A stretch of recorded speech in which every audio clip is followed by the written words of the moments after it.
Ya, Assalamualaikum warahmatullahi wabarakatuh. Baik, saya akan melanjutkan video sebelumnya, dan sekarang saya akan menjelaskan untuk materi security. Di itu sendiri, dalam mengelola keamanan yang sangat baik, itu sangat penting dalam sebuah kelangsungan aplikasi.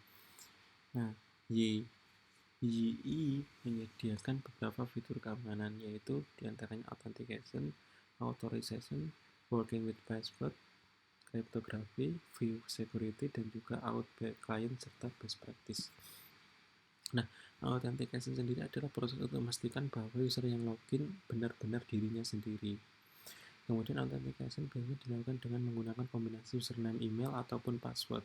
Pada Y2 Expansion secara default telah disertakan proses authentication untuk user login. Nah, sedangkan pada YBase itu proses authentication hanya dilakukan menggunakan username dan password yang di hardcode pada model user. Nah, proses autentikasi itu sendiri melibatkan hal penting, yaitu mengatur komponen user pada application configuration, kemudian membuat atau menggunakan kelas user yang mengimplementasikan interface identity interface. Jadi di kelas user itu nanti akan menginterface identity interface seperti itu.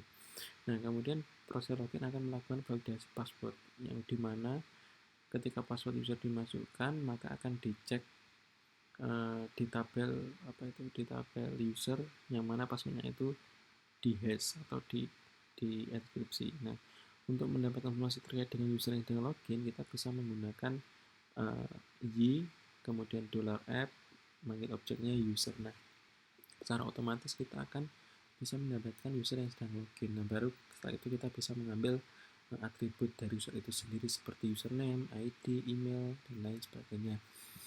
Nah, kemudian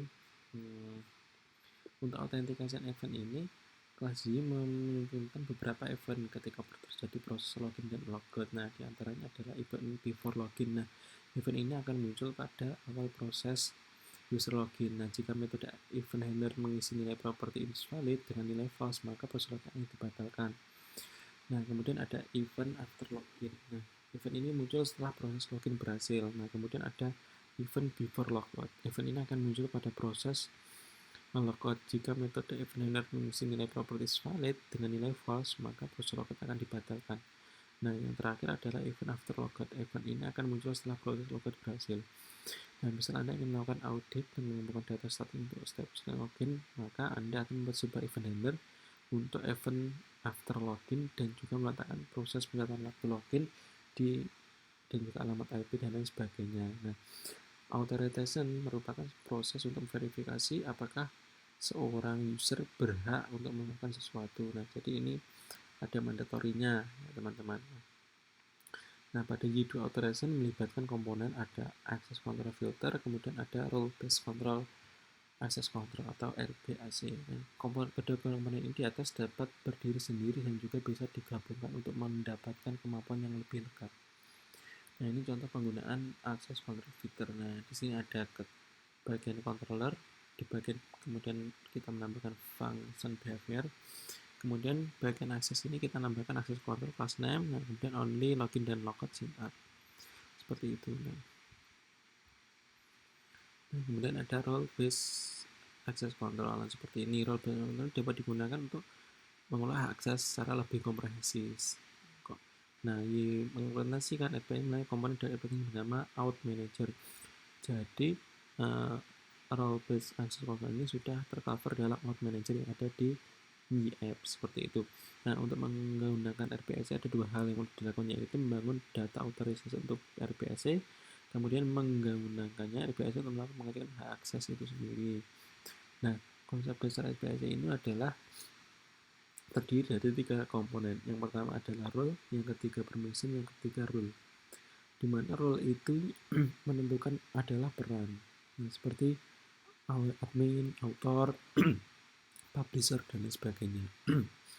Dan permission merupakan hak untuk melakukan sesuatu. Misal ada create post, update post, delete post, dan lain sebagainya.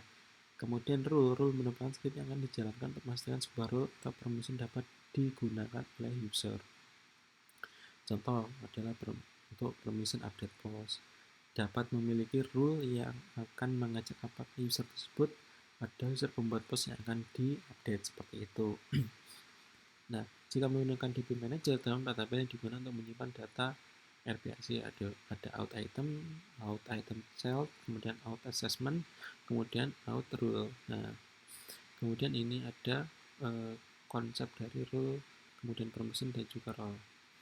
Ada seperti ini. Nah, ada admin, author, kemudian masing-masing punya permission sendiri-sendiri seperti itu.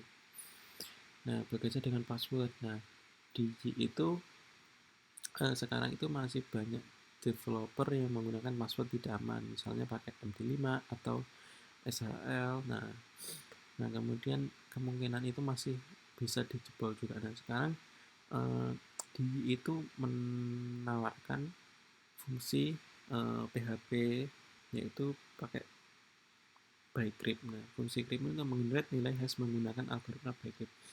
Nah, di mana helpernya itu sudah menyediakan, yaitu app get security yang digunakan untuk bekerja dengan password seperti itu. Nah, kemudian ada kriptografi mengenai data random. Nah, ini definisinya adalah untuk memproses atau mereset password via email. Dan dibutuhkan token yang disimpan dalam database dan juga dikirimkan ke user. Enkripsi dan deskripsi jika Anda ingin menyimpan data yang aman sehingga Anda menemukan database tidak dapat membacanya, dapat kemudian sebelum disimpan seperti itu. Nah, kemudian ada best practice-nya, ada basic principle, injection, XSS, CSRF, kemudian dan sebagainya. Ya, nah, kemudian ini aplikasi YI-nya kayak lengkap sesuai panduan, dan saya kira bisa saya cukupkan untuk video kali ini, dan terima kasih. Wassalamualaikum warahmatullahi wabarakatuh.